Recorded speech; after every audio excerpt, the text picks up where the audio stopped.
Leo Dotson. What is a Leo Dotson show? Tell us a little about the concept. Sure. The Leo Dotson Show is a bipartisan approach to solving our current issues with strict adherence to the U.S. Constitution, Bill of Rights, kind of two important documents. And also it's important that we do not let the powers that be push us into Democrat versus Republican camps. I think it's kind of a divide and conquer mentality. As long as we're arguing amongst ourselves with the labels they put on us, we're not really noticing what's really happening to us and to our government. So we need to reframe away from Democrat versus Republican and look at it as we the people, we the American, regardless of what party we may belong to, we the people versus big government and the big corporations that control our government. Now you mentioned the U.S. Constitution and the Bill of Rights. Some people might say that labels you right there. Where are you on the political spectrum? Left, right, far right? I'm far out, baby. That's what I am. No, seriously. To answer that question, I think a good quote from one of my favorite presidents, John F. Kennedy, who said, "Let us not seek the Republican answer. Let us not seek the Democratic answer. Let us seek the right answer. Let us not seek to place blame for previous mistakes.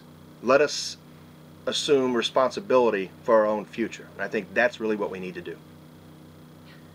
Who's your audience? Who's listening? Who should be listening?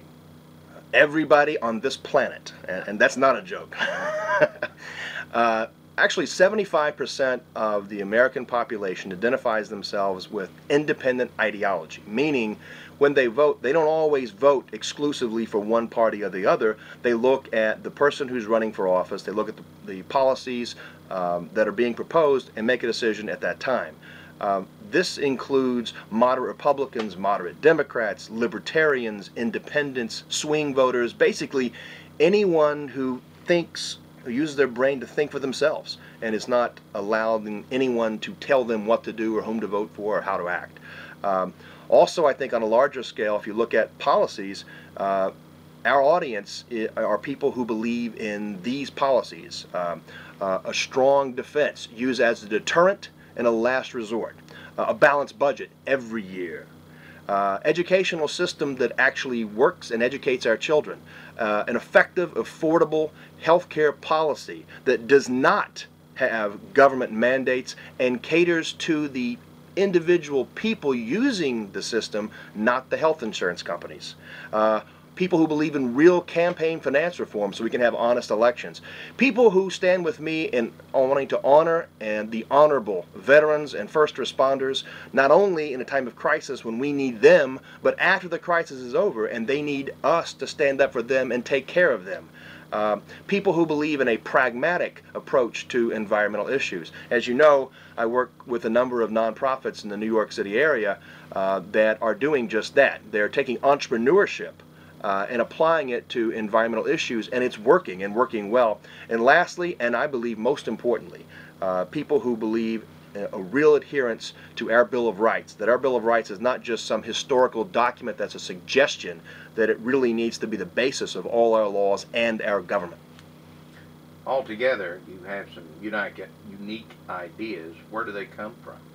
You know, I'm not really sure that I would call them unique. I can't claim those ideas. They come from, I grew up in a bipartisan home. I saw very early on, both sides of the argument. I saw certain ideas from the Democrat point of view that made sense to me. I saw other ideas from the Republican side that also made sense to me. And I realized at a really early age that no entity, no party has cornered the market on good ideas. And I thought, why can't we take the best of both worlds, put them together, and that be our policies and that be our platform?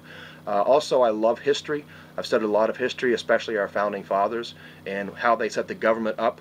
And those are really where my ideas come from. And just the average American hearing what they're wanting and what they're tired of, those are my ideas as well.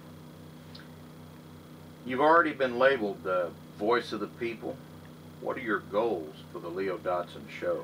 Well, I think if you look at that same 75% of the people, the population of this nation that are neither far left nor far right, that agree on far more than we disagree on, that are sick of the only choice during elections being the lesser of two evils, that I want to help them re-engage and participate in their government, A government that for too long, for decades, has slowly but surely and stealthily eroded our personal freedoms, that have created an economic system that caters to extremely wealthy people or large corporations, and a government that ignores the interest of the average American.